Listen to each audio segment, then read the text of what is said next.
Матч начался ни шатка, ни валка. Все-таки давлел груз ответственности, и никто не предполагал изобилие голов. Впрочем, давайте по порядку. Спокойный ход игры нарушили гости. Именно они в середине первого тайма забили гол в ворота якутян. Такой холодный душ стал переломным моментом. Команда Республики Саха встрепенулась и начала играть в свою игру. Они продемонстрировали открытый атакующий футбол с включением флангов, быстрого паса, прессинга в зоне противника. Первый тайм закончился со счетом 3-1 в пользу хозяев. В второй половине встречи якутяне окончательно зажали соперников в их зоне. Много комбинировали, в результате забили еще 2 гола. А героем дня стал нападающий сборной Республики Саха Илья Шишков, который стал автором хэт-трика. Из 3 голов какой самый вам понравился? Первый гол.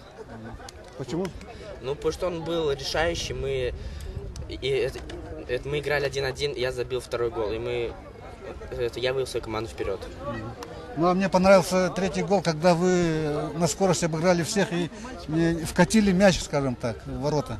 Ну, там все благодаря пасу своего партнера. Он сделал все для этого гола. Команда Якутии набрала 7 очень важных турнирных очков и послезавтра встретится с дальневосточниками. Предстоит ответственный матч, где решится вопрос триумфатора 5-х международных спортивных игр «Дети Азии».